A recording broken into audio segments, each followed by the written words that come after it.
Hello दोस्तों, बहुत बहुत स्वागत है आपका टारगेट विद चंद्रा में। और चूँकि अभी पंचायती राज दिवस मनाया गया 24 अप्रैल को, तो हमने सोचा कि आधुनिक भारत के इतिहास में भी आता है और ये कहें कि ये आपका संविधान का भी विषय इसको माना जा सकता है। तो आज हम लोगों का जो टॉपिक है, जो हम लोग पढ़ने जा रहे हैं, वो है पंचायती राज व्यवस्था, स्थानीय सुशासन। तो ये बहुत ही इम्पॉर्टेंट वीडियो है। और दोस्तों, जितने भी स्टेट लेवल की परीक्षाएं हैं लगभग सभी में पूछा जाता है। और यूपी की बात करें तो यूपी में उत्तर प्रदेश की जितने भी आपकी राज्य से संबंधित परीक्षाएं हैं, सभी परीक्षाओं में यहाँ से प्रश्न जरूर पूछे जाते हैं। तो ये इम्पॉर्टेंट टॉपिक है आपका। और हम लोग आज बात करेंगे स्थानीय स्वशासन की। लेकिन उसके पहले मैं आपको बताना चाहता हूँ कि चूँकि हम डिटेल में पढ़ते हैं, एकदम विस्तार से पढ़ते हैं, इसलिए विस्तृत तरीके से पढ़ते हैं, इसलिए मेरा कहना है कि स्थानीय स्वशासन को मैं बहुत ही अच्छे तरीके से पढ़ाने की कोशिश करूंगा। स्थानीय स्वशासन के पहले पार्ट में हम लोग सिर्फ ये जानेंगे कि वास्तव में स्थानीय स्वशासन है क्या। इसके अलावा बाद में जो पंचायती राज व्यवस्था आती है, वो पंचायती राज व्यवस्था क्या है। फिर हम लोग सेकेंड पार्ट में बात करेंगे कि पंचायती राज व्यवस्था की क्या विशेषताएं हैं और क्या क्या चीज़ें उसके अंतर्गत आती हैं, जैसे कि ग्राम सभा का गठन, उसका चुनाव, सदस्यों की योग्यता, आरक्षण, इस तरीके की जो जितनी भी बातें होंगी वो हम सेकंड पार्ट में बात करेंगे। और हम जब ग्राम पंचायत की बात कर रहे होंगे तो हम ग्राम पंचायत में चीज़ों को एकदम डिटेल से पढ़ेंगे।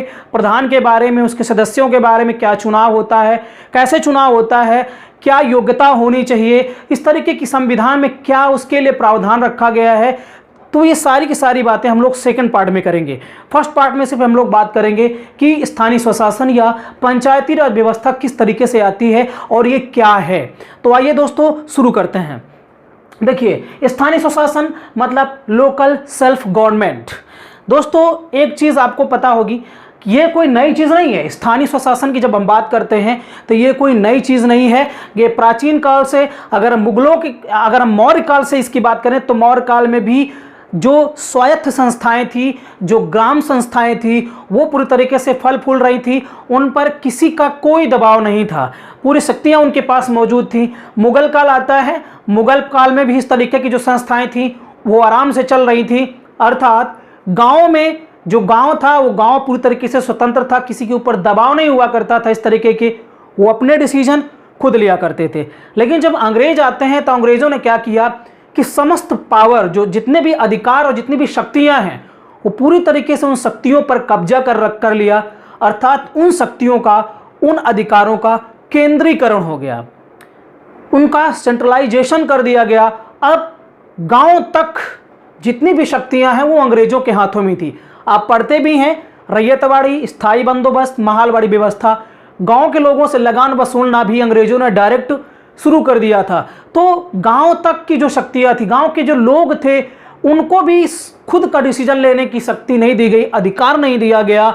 अर्थात शक्तियों का केंद्रीकरण कर दिया जाता है। लेकिन जब बाद में पता चला कि बिना भारतीयों के सहयोग के सरकार चलाना अच्छा नहीं है, नहीं चला सकते हैं, तब कई बार अंग्रेजों ने समय समय पर इस तरीके के नियम बनाए, कानून बनाए, जिससे कि भारतीयों को कुछ अधिकार दिए जाएं, कुछ वो सेल्फ डिसीजन ले सकें, कुछ वो अपने तरीके से काम कर सकें। इस तरीके के काम कई बार किए गए। तो ये दोस्तों हम लोग भूमिका की बात कर रहे थे। अब हम लोग स्थानीय स्वशासन होता क्या उसकी बात करते हैं। देखिए, निचले स्तर पर लोगों को भागीदार बनाकर लोकतांत्रिक विकेंद्रीकरण को सुनिश्चित करना तथा लोगों को अपनी समस्याएं स्वयं हल करने के लिए सक्षम बनाना। अर्थात लोग, निचले स्तर के जो लोग हैं, उनको क्या किया जाए कि अपने डिसीजन खुद लेने के लिए सक्षम बनाया जाए, वो अपनी समस्याएं खुद हल कर सकें, इसके लिए सक्षम बनाया जाए तथा लोकतांत्रिक विकेंद्रीकरण कर दिया जाए। ये लोकतांत्रिक विकेंद्रीकरण जो है, डेमोक्रेटिक डिसेंट्रलाइजेशन जो शब्द है वो मोस्ट इंपॉर्टेंट है। इस पूरे टॉपिक का जो व्यापक अर्थ के रूप में अगर हम बात करें, या इस पूरे टॉपिक में जो शब्द हर जगह हावी रहेगा, वो है आपका लोकतांत्रिक विकेंद्रीकरण। और पूर्ण रूप से हम कहें कि यही आपका पंचायती राज है, यही आपका स्थानीय स्वशासन है। तो हम यहाँ पर लोकतांत्रिक विकेंद्रीकरण को भी समझेंगे। लेकिन उसके पहले आपको पता होना चाहिए कि 1864 ईस्वी में भारत सरकार द्वारा स्थानीय स्वशासन को मान्यता दी गई।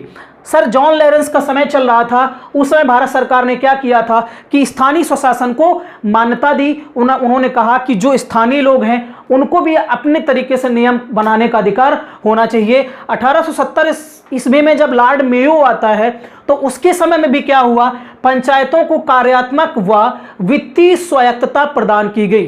कार्यात्मक मतलब कि अपने कार्य करने के लिए उनको स्वतंत्रता दी जाए, अपने हिसाब से वित्त व्यवस्था बनाए रखने के लिए स्वतंत्रता उनको दी जाए, जो भी पैसे का लेन देन है, वो जो भी काम है गांव स्तर पर, स्थानीय स्तर पर, उन स्थानीय स्तर पर वो स्वयं सारी चीजें कर सकें, इस तरीके की शक्ति उनको अधिकार दिए जाने चाहिए। इस तरीके काम लॉर्ड मेयो के द्वारा किया गया। उसके बाद प्रमुख जो काम होता है जो लॉर्ड रिपन के समय में होता है। दोस्तों लॉर्ड रिपन बहुत ही अच्छा, ये आपका गवर्नर जनरल होता है और इसने बहुत सारे अच्छे सुधारात्मक काम किए हैं। हम जो पहले वीडियो पढ़ चुके हैं वायसराय, गवर्नर जनरल और बंगाल के गवर्नर के, उनमें आप जाकर के देख लीजिएगा। रिपन ने बहुत अच्छे अच्छे काम किए। इसी के समय में नियमित जनगणना की शुरुआत भी होती है, वो सारी चीज़ें मैंने बताई हुई हैं। तो 1882 ईस्वी में हम लोगों ने उस वीडियो में पढ़ा था कि लॉर्ड रिपन के द्वारा पहली बार स्थानीय स्वशासन की व्यवस्था की जाती है और इसके तहत तालुका बोर्ड गांव स्तर पर, इसके अलावा म्यूनिसिपल बोर्ड नगर स्तर पर तथा जिला बोर्ड जिला स्तर पर, अर्थात नगर पालिका स्तर पर आपका म्यूनिसिपल बोर्ड, गांव स्तर पर तालुका बोर्ड और जिला स्तर पर जिला बोर्ड का गठन किया गया था। मतलब इसका यह था कि लॉर्ड रिपन का कहना यह था कि जो शक्तियां हैं, जो कुछ पावर हैं, अधिकार हैं, वो उनको करने दिए जाएं। अर्थात सरकार का पूरी तरीके से हस्तक्षेप जनता के साथ में नहीं होना चाहिए। कुछ काम वो स्वयं करें, सरकार उनके लिए एक मार्गदर्शक के रूप में काम करे तो अच्छा रहेगा। इस तरीके से वो सेल्फ डिपेंड बनना शुरू होंगे और अपनी समस्याएं स्वयं हल कर सकेंगे। इस तरीके का सुधारात्मक काम जो है लॉर्ड रिपन के द्वारा सबसे पहले किया गया और इसीलिए लॉर्ड रिपन को स्थानीय स्वशासन का जनक कहा जाता है। अर्थात लॉर्ड रिपन को क्या कहा जाता है, लोकल सेल्फ गवर्नमेंट का फादर या जनक माना जाता है। इसके बाद इसी के प्रस्ताव को, अर्थात ये जो प्रस्ताव लाया गया लॉर्ड रिपन के द्वारा, इसके प्रस्ताव को ही स्थानीय स्वशासन का मैग्ना कार्टा दोस्तों कहा जाता है। मैग्ना कार्टा एक दस्तावेज है, कहते हैं एक घोषणा पत्र होता है। हम यहाँ ये कह सकते हैं कि जहाँ से पर्टिकुलर उस चीज़ की, जैसे हम पंचायती राज व्यवस्था की बात करें, वो चीज़ साफ साफ यहाँ से स्पष्ट नजर आने लगती है इस प्रस्ताव के माध्यम से, लॉर्ड रिपन के प्रस्ताव के माध्यम से। इस वजह से स्थानीय स्वशासन का मैग्ना कार्टा जो है वो लॉर्ड रिपन के प्रस्ताव को कहा जाता है। कई बार एग्जाम में पूछा गया है।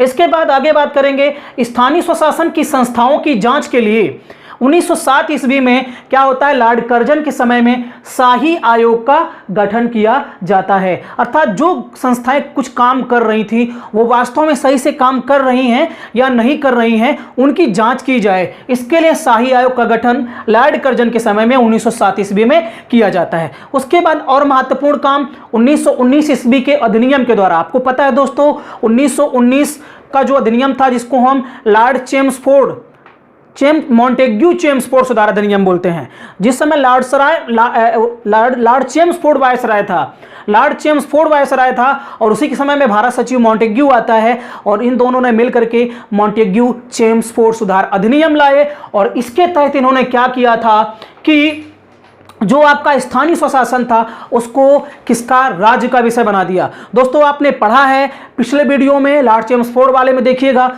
वहां पर मैंने बताया था कि जो आपका शासन था वो, जो आपका द्वैध शासन था वो प्रांतों में लागू कर दिया गया। इसका मतलब ये है कि पहले पूरी शक्तियां केंद्र के पास थी, लेकिन अब कुछ शक्तियां केंद्र सरकार के द्वारा राज्यों को हस्तांतरित कर दी जाती हैं, जिसे हम कहते हैं प्रांतों में द्वैध शासन लागू करना। तो इस तरीके का काम किया जाता है किसके द्वारा दोस्तों, मॉन्टेग्यू चेम्सफोर्ड सुधार अधिनियम के द्वारा, या ये कह सकते हैं लॉर्ड चेम्सफोर्ड के द्वारा। एग्जाम में पूछा जाता है कि किस अधिनियम के तहत स्थानीय स्वशासन को राज्य का विषय बना दिया गया, तो वो आपका था कौन सा, लॉर्ड चेम्सफोर्ड मॉन्टेग्यू चेम्सफोर्ड सुधार अधिनियम 1919 या भारत सरकार अधिनियम 1919 इसको हम कह सकते हैं। दोस्तों एग्जाम में कई बार पूछा जाता है कि स्थानीय स्वशासन किस सूची का विषय है।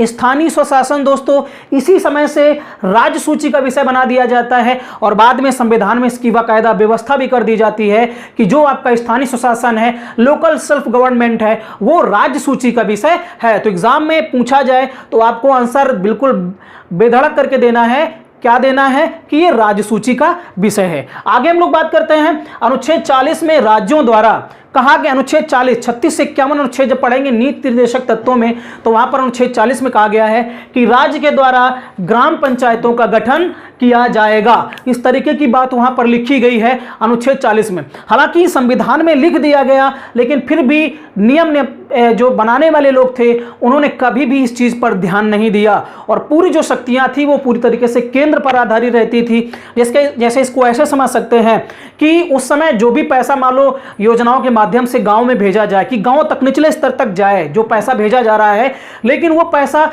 गांव तक जाता ही नहीं था, जिले के बाद अटक जाता था। जिले के बाद अटक जाता था उसका रीजन ये था कि सरकार जो है वो जिले स्तर तक ही थी, उसके बाद गांव स्तर तक किसी भी प्रकार की कोई स्थानीय सरकारें नहीं थी, जिसकी वजह से गांव स्तर तक निचले स्तर तक विकास संभव नहीं था। हाँ, वो एक अलग की बात है कि आज भी एक सीढ़ी है गांव स्तर तक विकास करने का माध्यम से सरकार, केंद्र सरकार, राज्य सरकारें पैसा भेजती हैं कि गांव तक पहुंचे, लेकिन कुछ लोग हैं चोर टाइप के लोग जो नहीं करते हैं व्यवस्था, गांव खा जाते हैं पैसा, वो एक अलग की बात है। लेकिन आज ऐसी व्यवस्थाएं एक माध्यम है कि वहां से पैसा चलता है और गांव तक पहुंचता है। अब बात यह है कि कुछ बीच के लोग बैठे होते हैं, वो लोग गलत करते हैं, जिसकी वजह से गांव तक सारी योजनाओं का पैसा नहीं पहुंच पाता है, वो एक अलग विषय है। लेकिन आज ऐसी चीजें हैं कि हम वहां तक पैसा पहुंचा सकते हैं।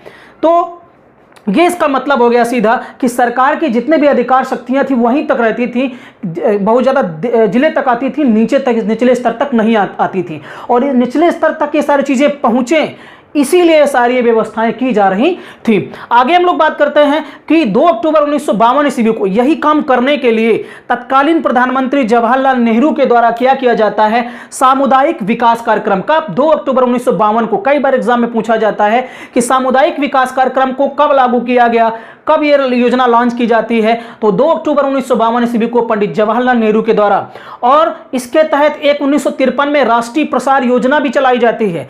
इसका मतलब था कि गांव तक के स्तर तक की योजना कैसे हो, किस तरीके से हो, निचले स्तर तक के जो लोग हैं उनका विकास कैसे हो, डेवलपमेंट कैसे हो, इसके लिए सामुदायिक विकास कार्यक्रम चलाया गया। लेकिन होता है क्या दोस्तों कि ये भी असफल हो जाता है। ये जब असफल हो जाता है तब इसके लिए फिर एक समिति गठित की जाती है जिसका नाम रहता है बलवंत राय मेहता समिति। बलवंत राय मेहता समिति जब गठित की जाती है, ये 1957 में दोस्तों आती है, इसका गठन होता है बलवंत राय मेहता समिति का। तो ये क्यों आती है, इसका मतलब ये था, उसका उद्देश्य ये था कि जो भी कार्यक्रम चलाए जा रहे हैं वो कार्यक्रम आखिर सफल क्यों नहीं हो पा रहे हैं। तो जब बलवंत राय मेहता समिति आती है तो दोस्तों इन्होंने अपनी सिफारिश की और अपने सिफारिश के तहत इन्होंने बताया कि आखिर ये योजनाएं असफल क्यों होती हैं। उसका रीज़न ये था कि जो सरकार है वो जिला स्तर तक ही निर्भर है। पूरी तरीके से जो सरकार है वो क्या करती, गांव के लोगों के ऊपर अपने अधिकार जता रही है, वो आदेश दे रही है, लेकिन वहां पर जन सहभागिता बिल्कुल नहीं है। गांव के जिनके लिए कार्यक्रम बनाया जा रहा है वही लोग इसमें शामिल नहीं हो पा रहे हैं। तो बताइए कैसे वहां तक पहुंच पाएगा। इस तरीके की सिफारिश जब पंडित जवाहरलाल नेहरू को बलवंत राय मेहता के द्वारा दी गई, तब इनसे पूछा गया कि आखिर क्या किया जाए, आप अपनी सिफारिश सुझाव दीजिए। तब इन्होंने क्या किया, अपनी रिपोर्ट 1957 के लास्ट में सौंपी और इन्होंने बताया त्रिस्तरीय योजना। इसमें सबसे टॉप पर जिला परिषद को रखा गया, फिर मध्य स्तर पर पंचायत समिति और बिल्कुल निचले स्तर पर ग्राम पंचायत, जिसको वर्तमान में हम लोग जिला पंचायत, क्षेत्र पंचायत और ग्राम पंचायत के नाम से जानते हैं। ये देन दोस्तों बलवंत राय मेहता के द्वारा दी गई है। तो यहाँ इन्होंने कहा कि जो भी योजनाओं का पैसा है राज्य स्तर पर आएगा केंद्र सरकार से, और राज्य स्तर से फिर जिला परिषद से फिर पंचायत स्तर पर जाएगा, फिर मतलब क्षेत्र पंचायत स्तर पर जाएगा, फिर ग्राम पंचायत स्तर तक जाएगा। तो जिला पंचायत जो है वो इन दोनों की देखभाल करेगी और राज्य सरकारें जो हैं उन तीनों राज्य सरकारें क्या करेंगी, जिला परिषद को बोलेंगी, जिला परिषद पंचायत समिति को बोलेंगी, पंचायत समिति देखभाल करेगी ग्राम पंचायत की। इस तरीके से जो निचले स्तर तक के लोगों तक जो भी योजनाएं हैं वो पहुंच पाएंगी। इस तरीके का काम बलवंत राय मेहता के द्वारा किया गया। रिपोर्ट अपनी 1957 ईस्वी में इन्होंने सौंपी अपनी। इसके बाद एनडीसी ने, नेशनल डेवलपमेंट कमेटी, जिसको हम भारत राष्ट्रीय विकास परिषद कहते हैं, इसका जो गठन है दोस्तों 1900 कब हुआ था, 1952 ईस्वी में होता है एनडीसी का, और 1950 में प्लानिंग कमीशन योजना आयोग का होता है, ये आपको पता होगा। तो एनडीसी ने 12 मार्च 1958 ईस्वी को क्या किया कि बलवंत राय मेहता समिति के जो सुझाव थे उनको एक्सेप्ट कर लिया, उनको एक्सेप्ट कर लिया और कहा कि हाँ ये सही काम है। और इसके बाद क्या किया गया कि बलवंत राय मेहता के पंचायती राज व्यवस्था को जो है लागू कर दिया गया। इसीलिए बलवंत राय मेहता या बी.आर. मेहता को क्या कहा जाता है, पंचायती राज व्यवस्था का वास्तुकार, शिल्पी या जनक कहा जाता है। कई बार एग्जाम में पूछा गया है पंचायती राज व्यवस्था का जनक कौन है। देखिए स्थानीय स्वशासन का जनक आपका लॉर्ड रिपन है, लेकिन जब हम पंचायती राज व्यवस्था की बात करेंगे कि पंचायती राज व्यवस्था का जनक कौन है तो बी.आर. मेहता है। तो वास्तुकार, शिल्पी या जनक एक ही बात हो जाती है। उसके बाद हुआ क्या कि सर्वप्रथम आंध्र प्रदेश में इस पंचायती राज व्यवस्था को प्रयोग के तौर पर, एक्सपेरिमेंटल तरीके से, प्रैक्टिकली तौर पर क्या किया गया, 1958 ईस्वी में कुछ जगहों पर, आंध्र प्रदेश के कुछ जगहों पर 1958 ईस्वी में प्रायोगिक तौर पर लागू किया गया। देखा गया कि हालांकि ये व्यवस्था सफल होती है कि नहीं होती है, ये प्रैक्टिकल किया जाता है आंध्र प्रदेश में, और ये प्रैक्टिकल दोस्तों सफल रहता है। उसके बाद 2 अक्टूबर 1959 2 अक्टूबर 1959 ईस्वी को जवाहरलाल नेहरू ने राजस्थान के नागौर जिले के बगदरी गांव में क्या किया कि इस पंचायती राज व्यवस्था को लागू कर दिया। तो 2 अक्टूबर 1959 ईस्वी को जवाहरलाल नेहरू ने राजस्थान के नागौर जिले के बगदरी गांव में पंचायती राज व्यवस्था को लागू कर दिया, और फिर बाद में क्या किया जाता है कि पूरे राजस्थान में लागू कर दिया जाता है। तो राजस्थान एक पहला ऐसा राज्य है जहां पर इस पंचायती राज व्यवस्था को पूरी तरीके से स्थापित कर दिया जाता है। दोस्तों यहां पर 2 अक्टूबर बार आ रहा है, कोई दूसरी डेट क्यों नहीं आ रही है? वो इस वजह से कि भले महात्मा गांधी संविधान सभा के सदस्य नहीं थे, भले महात्मा गांधी ने इस तरीके की चीज़ों में काम नहीं किया, लेकिन उनका जो फिलॉसफी है, उनका जो गांधीवाद है वो हमारे संविधान में भी नजर आता है और इस तरीके की योजनाओं में भी नजर आता है। गांधी जी की बुनियादी शिक्षा आपने पढ़ा होगा दोस्तों, वर्धा सम्मेलन जो हुआ था, वर्धा प्रस्ताव के माध्यम से बुनियादी शिक्षा को रखा था, या बुनियादी तालीम बोलते हैं उसको, जिसमें उन्होंने कहा था कि गांव के लोगों को क्या किया जाए, सेल्फ डिपेंड बनाया जाए। अगर वो सेल्फ डिपेंड बनेंगे, आत्मनिर्भर बनेंगे, तो दोस्तों किसी के सामने वो झुकेंगे नहीं, किसी के सहारे नहीं रहेंगे। और जब गांव का विकास होगा, गांव के लोगों का विकास होगा, तो हमारे देश का विकास होगा। इस तरीके वो हमेशा ये कहते थे अंग्रेजों से कि गांव के लोगों को, निचले स्तर के लोगों को कुछ शक्तियां, अधिकार दिए जाएं, और ये हमेशा इस चीज की वकालत करते थे, अंग्रेजों का इसके लिए विरोध करते थे। तो गांधी जी का जो मानना था, उनके सपने को पूरा करने के लिए ही काम सारे किए जा रहे थे। इसी वजह से पंडित जवाहरलाल नेहरू के द्वारा 2 अक्टूबर 1959 ईस्वी को नागौर जिले के बगदरी गांव में पंचायती राज व्यवस्था को लागू कर दिया जाता है। तो इसके बाद आगे क्या होता है, 1959 ईस्वी में आंध्र प्रदेश में, 1960 में असम में, 1961 में यूपी में। देखिए यूपी की बात करेंगे तो 1947 से ही इस तरीके की पंचायती राज व्यवस्थाएं लागू थी, लेकिन जब इस तरीके का काम होता है, ये त्रिस्तरीय योजना जब लागू होती है तो 1961 ईस्वी में लागू होती है यूपी में। इसके बाद आगे बात करते हैं, जब ये बलवंत राय मेहता समिति बना दी गई, उसके बाद क्या होता है कि इस समिति की सिफारिशों का मूल्यांकन करने के लिए, इनके बातों का मूल्यांकन करने के लिए, तथा और किससे पंचायती राज व्यवस्था को ताकतवर बनाया जाए, इसके लिए अशोक मेहता समिति का गठन किया जाता है 1977 ईस्वी में। उस समय भारत के प्रधानमंत्री थे मोरारजी देसाई। फिर होता क्या है कि इस समिति ने 1978 ईस्वी में अपनी रिपोर्ट सौंपी, और इस रिपोर्ट में इन्होंने कहा कि ये जो त्रिस्तरीय जो आपकी योजना है, व्यवस्था है, ये गलत है, ऐसा नहीं होना चाहिए, बल्कि क्या होना चाहिए कि जिला परिषद और मंडल पंचायत होना चाहिए। जहां पर जिला परिषद सबसे मजबूत हो, ज्यादा उसको महत्व दिया जाए, और मंडल पंचायत क्या करे, जिला परिषद के कामों को देखे। तो जिले तक सिर्फ इस व्यवस्था को लागू करना चाहिए, ना कि गांव तक, ये इसने कहा। अर्थात द्विस्तरीय ढांचे की बात की किसने, अशोक मेहता समिति ने। और बाद में होता क्या है कि इसकी सिफारिशों को भी अस्वीकार कर दिया गया।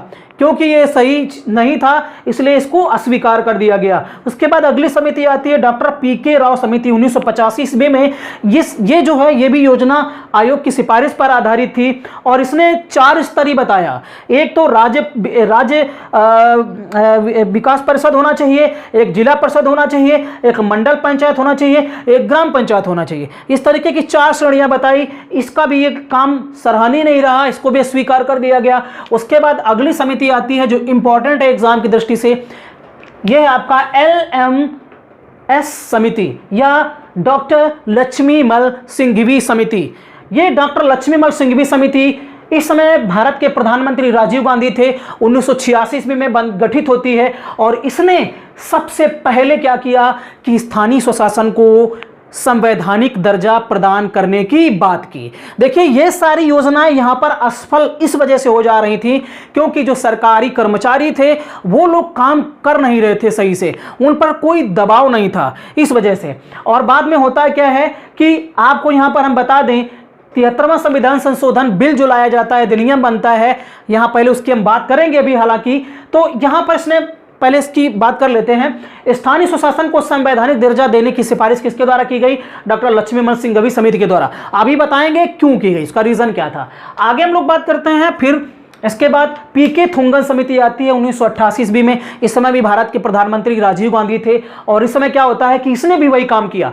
पंचायती राज संस्थाओं को संवैधानिक दर्जा देने की सिफारिश इसके भी द्वारा की गई। और हालांकि बाद में क्या होता है 1989 ईस्वी में राजीव गांधी ने क्या किया कि सिंघवी व थुंगन समिति की सिफारिशों के आधार पर क्या किया कि 64वां व 65वां संविधान संशोधन विधेयक लोकसभा में लेकर के आए। जो 64वां था वो दोस्तों ग्राम पंचायती राज व्यवस्था से ग्राम पंचायत से संबंधित था, जो आपका 65वां था वो दोस्तों नगर पालिका से संबंधित था। तो ये 64वां आपका ग्राम पंचायत, ये आपका नगर पंचायत नगर पालिका से संबंधित था। और ये दोनों जब लाए जाते हैं दोस्तों लोकसभा में, तो लोकसभा में तो पारित हो जाते हैं लेकिन राज्यसभा में इसको अस्वीकार कर दिया, नामंजूर कर दिया। और उसके बाद लोकसभा भंग भी हो जाती है दोस्तों। इसके बाद फिर सरकार वीपी सिंह की बनती है, चंद्रशेखर की बनती है। एक साल तक ये सरकारें चलती हैं लेकिन ये सरकारें सही से चल नहीं पाती हैं। उसके बाद में क्या होता है कि बाद में 1991 ईस्वी में जब चुनाव प्रचार कर रहे थे राजीव गांधी, उसी समय उनकी क्या होती है, हत्या कर दी जाती है। इस हत्या के बाद में कांग्रेस को सहानुभूति प्राप्त होती है जनता के द्वारा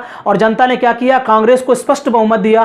कांग्रेस की सरकार दोबारा बनती है। उसके बाद प्रधानमंत्री हमारे देश के बनते हैं पीवी नरसिम्हा राव। पीवी नरसिम्हा राव चूंकि ये कांग्रेस से थे तो इन्होंने सोचा कि हमारे जो राजीव गांधी जी थे उनके सपनों को साकार कैसे किया जाए। तो उनके सपने को साकार करने के लिए ये दोबारा सदन में क्या करते हैं कि ग्राम पंचायत से संबंधित 73वां संविधान संशोधन बिल लाते हैं और नगर पालिका से संबंधित 74वां संशोधन बिल लाते हैं लोकसभा में लाते हैं। लोकसभा में ये 22 दिसंबर 1992 ईस्वी को पारित होता है और राज्यसभा से 23 दिसंबर 1992 को ये दोनों पारित होते हैं। अर्थात 73वां संविधान संशोधन और 74वां संविधान संशोधन, एक आपका ग्राम पंचायत से पंचायती राज से संबंधित है, एक आपका नगर पालिका से संबंधित है। ये दोनों पारित होते हैं 22-23 दिसंबर 1992 ईस्वी को। और उसके बाद में क्या होता है कि दोस्तों 17 राज्यों के अनुमोदन के द्वारा, दोस्तों आप जब पढ़ेंगे संविधान संशोधन किस तरीके से होते हैं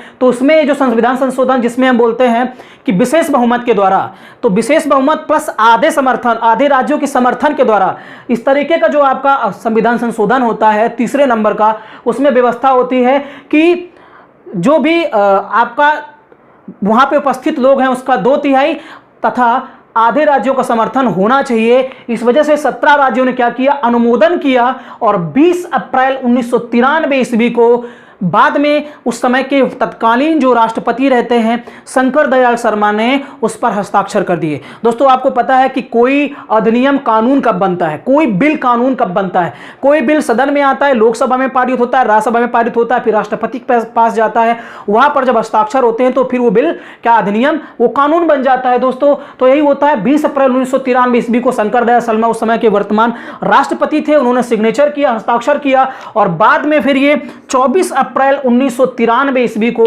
74वां नहीं 73वां संविधान संशोधन अधिनियम पूरे देश में लागू कर दिया गया। हालांकि बाद में 74वां 1 जून 1993 ईस्वी को किया जाता है, लेकिन हम लोग यहां पर पढ़ेंगे 73वां संविधान संशोधन अधिनियम। अब हम लोग बात करते हैं कि आखिर ये क्यों किया गया, कि इनको संवैधानिक दर्जा देने की मांग बार बार क्यों की गई। दोस्तों आपको मैंने पहले ही बताया था कि जो भी सरकारी कर्मचारी अधिकारी थे, वो जितनी भी चीजें होती थी, जो भी काम करवाए जाते थे, उनसे अपेक्षा की जाती थी काम करने की, वो सही से काम नहीं हो पाता था, चूंकि उन पर कोई विशेष दबाव नहीं था। लेकिन आपको पता है कि जब संवैधानिक दर्जा दे दिया जाएगा तो किसी चीज़ को संविधान में लिख दिया जाएगा, उसकी जो भी प्रोसेस होती हैं वो सारी चीज़ें संविधान में लिख दी जाएंगी। तो ऐसे स्थिति में अगर कोई भी सरकारी कर्मचारी, कोई भी व्यक्ति अगर उस बात का पालन नहीं करेगा तो उसके खिलाफ हम कोर्ट जा सकते हैं। इस तरीके की ताकत जो है वो हमारा कॉन्स्टिट्यूशन हमें देता है। तो अब यहां पर संवैधानिक दर्जा जब दे दिया गया तो अब लोग बाध्य हो जाएंगे काम करने के लिए। अगर नहीं काम करेंगे तो क्या होगा कि हम कोर्ट में जा सकते हैं। इसलिए संवैधानिक दर्जा देने की बात यहां पर की गई थी और बाद में हालांकि दिया भी गया। तो इंपॉर्टेंट यही है कि कब इसको मतलब 24 अप्रैल को 1993 ईस्वी को इसको पूरे देश में लागू कर दिया गया और इसी वजह से 24 अप्रैल को हम लोग पंचायती राज दिवस के रूप में मनाते हैं। अभी हाल ही में हम लोगों ने मनाया पंचायती राज दिवस। इसके बाद हम लोग पढ़ते हैं 73वां संविधान संशोधन अधिनियम 1992 है, वो है क्या।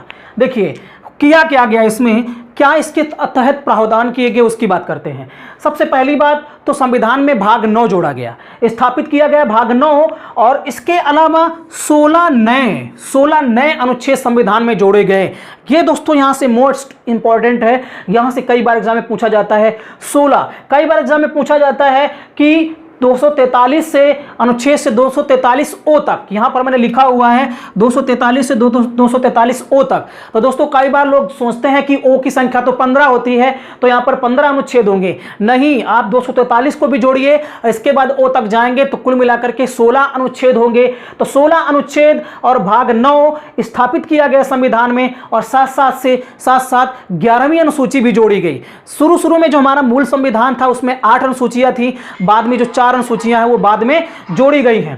तो 11वीं अनुसूची जोड़ी गई। इसके द्वारा क्या किया गया था कि पंचायतों का गठन किया गया, उसकी संरचना क्या होगी उसकी बात की गई, निर्वाचन पंचायत के जो सदस्य उनका निर्वाचन कैसे होगा, उनकी योग्यताएं क्या होंगी, निर्हताएं क्या होंगी, किस तरीके का आरक्षण होगा, चुनाव कैसे होगा, टेन्योर क्या होगा अर्थात अवधि क्या होगी, इस तरीके की समस्त बातों का प्रावधान जो है संविधान में 11वीं अनुसूची के तहत भाग 9 के तहत, और जो अनुच्छेद 16 अनुच्छेद हैं 243 से 243 ओ तक, यहां पर ये सारी बातें की गई हैं। तो 11वीं अनुसूची में दोस्तों कुल 29 विषय हैं, कई बार एग्जाम में पूछा गया है। कुल 29 विषय हैं। 11वीं अनुसूची किससे संबंधित है? ये दोस्तों पंचायती राज व्यवस्था से संबंधित है, ग्राम पंचायत से संबंधित है, और जिस पर क्या किया गया कि पंचायतों को विधि बनाने का अधिकार प्रदान किया गया 11वीं अनुसूची के माध्यम से।